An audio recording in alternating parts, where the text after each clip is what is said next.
అమెరికాలో ఎన్నికల ప్రచారానికి తెరపడింది. డెమోక్రటిక్ అభ్యర్థి కమలా హారిస్ తన చివరి ప్రచారం ఫిలడెల్ఫియాలో నిర్వహించారు. ఇక రిపబ్లికన్ అభ్యర్థి డొనాల్డ్ ట్రంప్ మిచిగాన్లో ప్రచారం నిర్వహించారు. భారత కాలమాన ప్రకారం ఇవాళ సాయంత్రం అమెరికాలో పోలింగ్ స్టార్ట్ కానుంది.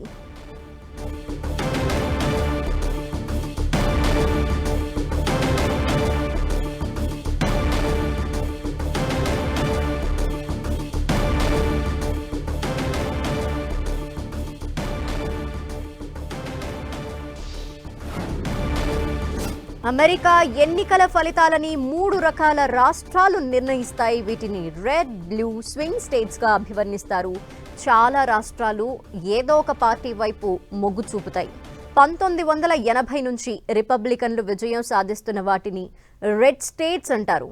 ఇక 1992 నుంచి డెమోక్రాట్ల పక్షాన నిలిచిన వాటిని బ్లూ స్టేట్ గా అభివర్ణిస్తారు.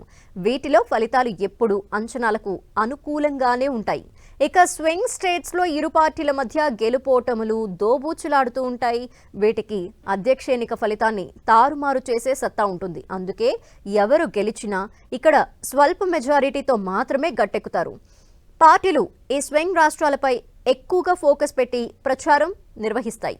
2024 ఎన్నికల్లో స్వింగ్ రాష్ట్రాలుగా భావిస్తున్న Pennsylvania, Arizona, Georgia, Michigan, Nevada, North Carolina, Wisconsin రాష్ట్రాల్లో కలిపి 93 ఎలక్టోరల్ కాలేజీ ఓట్లున్నాయి.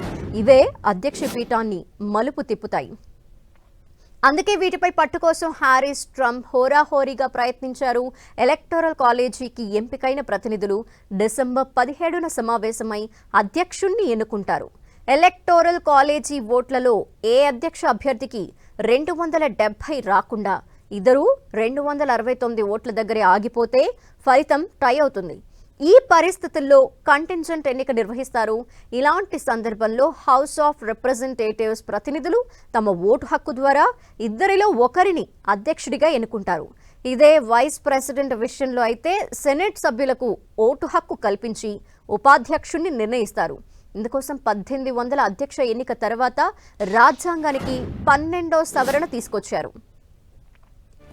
అమెరికా ఎన్నికల్లో భారతీయ అమెరికన్ల ఓటర్ల ప్రభావం చాలా ఉంటుంది.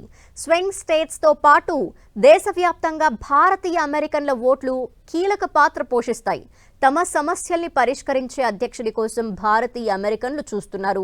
అమెరికా అధ్యక్ష ఎంపికలో ఆశ్చర్యకరమైన ఫలితాలు వెలువడే అవకాశం కనిపిస్తోంది. అమెరికాలోని చాలా రాష్ట్రాల్లో అత్యధిక మెజారిటీ దక్కిన అభ్యర్థికి ఆ రాష్ట్రంలోని అన్ని ఎలక్టోరల్ ఓట్లు దక్కుతాయి. దీంతో నేషనల్ పాపులర్ ఓటు దక్కకపోయినా ఏ అభ్యర్థైనా అధ్యక్ష పీఠాన్ని దక్కించుకునే అవకాశం ఉంది. ఒక అభ్యర్థి దేశవ్యాప్తంగా ప్రజాదరణ పొందిన ఓట్లని గెలుచుకోవచ్చు, కానీ ఎలక్టోరల్ కాలేజీని కోల్పోవచ్చు. ఇలా యుఎస్ చరిత్రలో 5 సార్లు జరిగింది.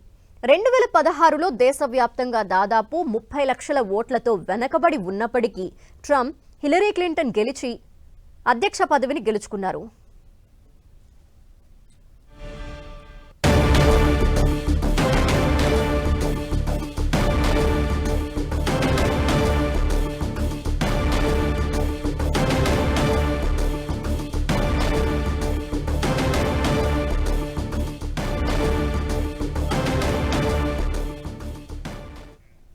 దశాబ్దం తర్వాత అమెరికా ఎన్నికలు హోరాహోరీగా జరుగుతున్నాయి. గత 10 ఏళ్లుగా ఎవరు గెలుస్తారు అనేది ముందే తేలిపోయేది. ఈసారి మాత్రం పోటీ నువ్వా నేనా అన్నట్లు ఉంది. ముఖ్యంగా స్వింగ్ స్టేట్స్ లో విజయం ఎవరిని వరిస్తుంది అనేది ఆసక్తి రేపుతోంది. అయితే అధ్యక్షుడెవరో డిసైడ్ చేసే స్వింగ్ రాష్ట్రాల్లో ట్రంప్ అనూహ్యంగా ముందుకొచ్చారు. స్వింగ్ స్టేట్స్ లో మొన్నటి వరకు కమలా హారిస్ ఆధిక్యంలో ఉన్నారు. నవంబర్ 1వ తేదీ నుంచి నిర్వహించిన సర్వేలో మాత్రం ట్రంప్ ముందుకు దూసుకొచ్చారు.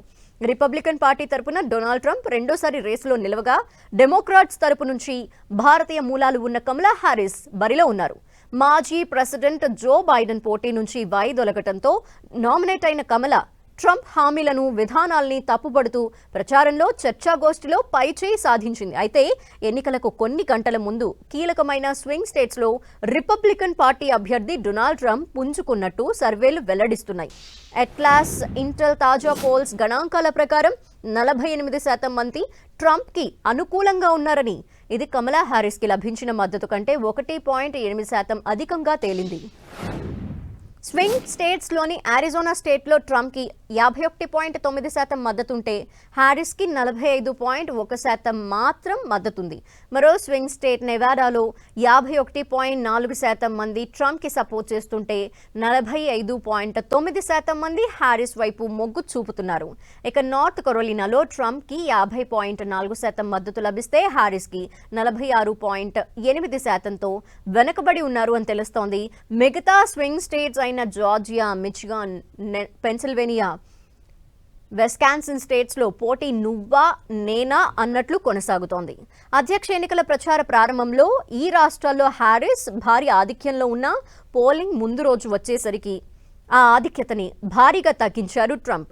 ఈ రాష్ట్రాల్లో ట్రంప్ హ్యారిస్ మధ్య తేడా లేదని 50-50గా ఉందని చెప్తున్నాయి సర్వేలు.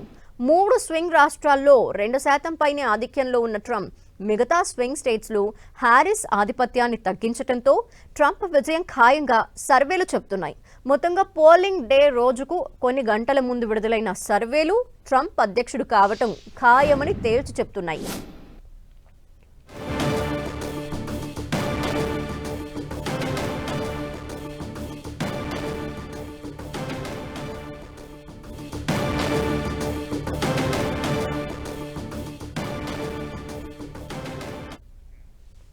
అమెరికా అధ్యక్ష ఎన్నికల ఫలితాలు ఎలా ఉండబోతున్నాయనే విషయంపై ప్రపంచమంతా ఆసక్తిగా ఎదురుచూస్తోంది. అమెరికాలో అధ్యక్షుడిని ప్రజలు నేరుగా ఎన్నుకోరు.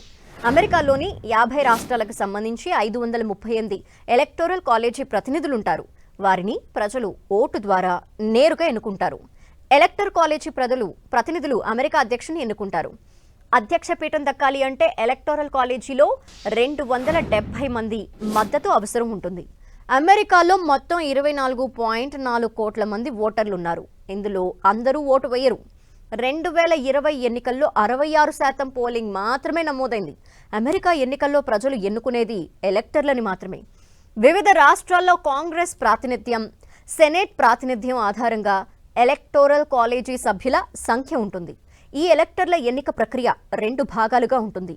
మొదటి భాగంలో పలానా పార్టీ నేతలు మద్దతుదారులను ఆ రాష్ట్ర ఎలక్టర్లుగా పోటీ చేయటానికి పార్టీ నామినేట్ చేస్తుంది. లేదంటే చర్చలు జరిపి పార్టీ సెంట్రల్ కమిటీ ఎన్నుకుంటుంది. రెండో భాగంలో జనరల్ ఎలక్షన్స్లో ఓటర్లు తమకు నచ్చిన అధ్యక్షుడిని ఎన్నుకునేందుకు ఎలక్టర్లకి ఓట్లు వేస్తారు. అయితే ఎన్నికల సమయంలో బ్యాలెట్పై ఎలక్టర్ల పేరుండొచ్చు, ఉండకపోవచ్చు. అది వివిధ రాష్ట్రాల ఎన్నికల విధానంపై ఆధారపడి ఉంటుంది. ఇక ఫలితాల తర్వాత విన్నింగ్ క్యాండిడేట్ పార్టీ తరపున పోటీ చేసిన ఎలక్టర్లు రాష్ట్ర ఎలక్టర్లుగా అపాయింట్ అవుతారు. ఇది నెబ్రాస్కా, మైన్ రాష్ట్రాల్లో భిన్నంగా ఉంటుంది. ఎన్నికైన ఎలక్టర్లంతా కలిసి అధ్యక్షుడిని ఎన్నుకుంటారు. అమెరికా ప్రెసిడెంట్గా ఎన్నిక కావాలంటే ముందుగా 50 రాష్ట్రాల్లో పాపులర్ ఎన్నికలు జరగాలి. ఈ ఎన్నికల్లో ప్రజలు ఓట్లేస్తారు. ఇవి కాకుండా ప్రతి రాష్ట్రంలో జనాభా ఆధారంగా ఎలక్టోరల్ ఓట్లుంటాయి. దీనినే ఎలక్టోరల్ కాలేజీ అంటారు. మొత్తం 538 ఎలక్టోరల్ ఓట్లుంటాయి. అధ్యక్ష ఎన్నికల బరిలో ఉన్న పార్టీలు ఆయా రాష్ట్రాల్లో తమ ఎలక్టర్లని ముందే నిర్ణయిస్తాయి. అయితే ఓటింగ్ సమయంలో మాత్రం ప్రజలు బ్యాలెట్ పేపర్పై అధ్యక్ష అభ్యర్థిని ఎన్నుకున్నట్లుగానే ఓటు వేస్తారు. ఈ ఓట్లన్నీ ఎలక్టర్లకు వెళ్తాయి. ఎన్నికల్లో పాపులర్ ఓట్లు ఎక్కువగా వస్తే విజయం సాధించలేరు. ఎలక్టోరల్ కాలేజీ ఓట్లు కూడా వస్తేనే అధ్యక్ష ఎన్నికల్లో గెలుస్తారు. మొత్తం 538 ఎలక్టోరల్ కాలేజీ ఓట్లలో 270 వచ్చిన వారు విజయం సాధించినట్లు. కాలిఫోర్నియాలో అత్యధికంగా 54, టెక్సాస్లో 40 ఎలక్టోరల్ ఓట్లుండగా తక్కువ జనాభా గల వ్యోమింగ్కు 3 ఎలక్టోరల్ ఓట్లున్నాయి. అమెరికా ఎన్నికల్లో ఎలక్టోరల్ సభ్యుల ఎన్నిక జరిగిన 41 రోజుల తర్వాత డిసెంబర్లో వారంతా అధికారికంగా అధ్యక్షుడిని ఎన్నుకునే ఓటింగ్లో పాల్గొంటారు.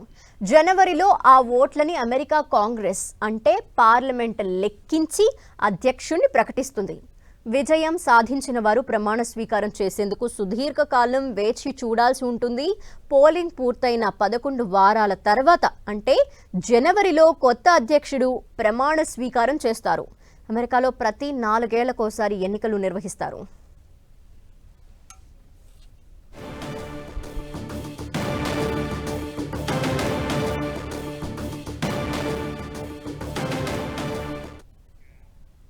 అమెరికా అధ్యక్ష ఎన్నికలు నవంబర్లోనే జరుగుతాయి. అది కూడా ప్రత్యేకించి నవంబర్ తొలి సోమవారం తర్వాత వచ్చే మంగళవారం రోజు పోలింగ్ ఉంటుంది. దీని వెనుక ఓ కారణం ఉంది. 1845కు ముందు అమెరికాలోని ఆయా రాష్ట్రాల్లో వేర్వేరు తేదీల్లో ఎన్నికలు నిర్వహించేవారు. ఆ తర్వాత దేశవ్యాప్తంగా ఒకే రోజు పోలింగ్ జరిగేలా చట్టం తీసుకొచ్చారు. అప్పట్లో అమెరికా వ్యవసాయ ఆధారిత దేశం. నవంబర్ మొదట్లో పంట చేతికొచ్చి రైతులకు పనులు తక్కువగా ఉండటం వల్ల వారు ఓటు వేయటానికి వీలు లభించేది. దీనికి తోడు వారు ప్రయాణించడానికి వాతావరణం కూడా అనుకూలంగా ఉంటుంది. ఆదివారం ఓటింగ్ పెడితే క్రైస్తవులు ప్రార్థనల్లో ఉంటారు కాబట్టి వారు తక్కువగా పాల్గొంటారని అంచనా వేశారు. ఇక బుధవారం అప్పట్లో రైతులకు మార్కెట్ డేగా ఉండేది. వీటిని దృష్టిలో ఉంచుకొని మంగళవారం అనువైనదిగా నిర్ణయించారు. అది కూడా నవంబర్ 1వ తేదీ మంగళవారం వస్తే పోలింగ్ నిర్వహించరు. నవంబర్లో తొలి సోమవారం తర్వాత వచ్చే మంగళవారమే పోలింగ్ నిర్వహిస్తారు. నవంబర్లో ఎన్నికైన అధ్యక్షుడి ప్రమాణ స్వీకారం గతంలో మార్చి 4వ తేదీన ఉండేది. గ్రేట్ డిప్రెషన్ వల్ల ఎదురైన ఆర్థిక సంక్షోభాన్ని దృష్టిలో ఉంచుకుని ఎన్నిక నుంచి ప్రమాణ స్వీకారానికి మధ్యలో ఉన్న సమయాన్ని దాదాపు 3 నెలలకు కుదించారు. ఎన్నిక నుంచి ప్రమాణ స్వీకారం మధ్య దాదాపు 3 నెలల వ్యవధి ఉండటానికి అధికార బదలాయింపులు కూడా కారణం. కొత్త అధ్యక్షుడు ఆయన బృందం పాలనకు సిద్ధం కావటానికి ఈ సమయం ఇస్తారు. అమెరికాలో ఎన్నికలకు 9 నెలల ముందే పోలింగ్ ప్రక్రియ మొదలవుతుంది. ఆయా పార్టీలు తమ కాకస్లు, ప్రైమరీల ద్వారా తమ అధ్యక్ష అభ్యర్థిని ఎన్నుకుంటాయి. ఆగస్టు లేదా సెప్టెంబర్లో నిర్వహించే ఆయా పార్టీల జాతీయ సదస్సులో అధ్యక్ష అభ్యర్థుల్ని ప్రకటిస్తారు. నవంబర్లో ఓటింగ్ ముగిసిన రోజే విజేత ఎవరో దాదాపుగా ఖరారవుతుంది. అయితే అమెరికా అధ్యక్షుడిగా పోటీ చేయాలంటే న్యాచురల్ బార్న్ అమెరికన్ సిటిజన్ అయి ఉండాలి. కనీస వయసు 31 ఏళ్లతో పాటు కనీసం 14 ఏళ్లు అమెరికాలో నివాసం ఉండిన వారు అయి ఉండాలి.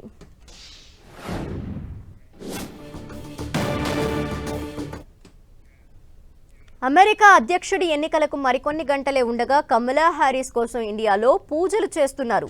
అమెరికా అధ్యక్ష ఎన్నికల్లో కమలా హ్యారిస్ విజయం సాధించాలని కోరుకుంటూ తమిళనాడులో శివాలయంలో పూజలు చేశారు.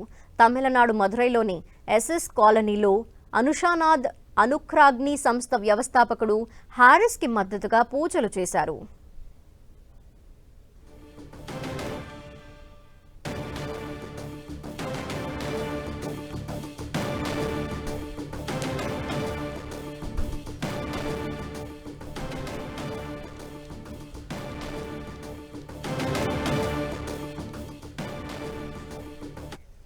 అమెరికా అధ్యక్షుడి ఎన్నికలకు మరికొన్ని గంటలే ఉండగా కమలా హ్యారిస్ కోసం ఇండియాలో పూజలు చేస్తున్నారు. ఆమె ఇండియా మూలాలు కలిగిన వ్యక్తి. అందుచేత అమెరికా అధ్యక్ష ఎన్నికల్లో కమలా హ్యారిస్ విజయం సాధించాలంటూ కోరుకుంటూ తమిళనాడు శివాలయంలో పూజలు చేశారు కొంతమంది. తమిళనాడు మదురైలోని ఎస్ఎస్ కాలనీలో అనుషానాథ్ అనుక్రాగ్ని సంస్థ వ్యవస్థాపకుడు హ్యారిస్కి మద్దతుగా పూజలు చేశారు.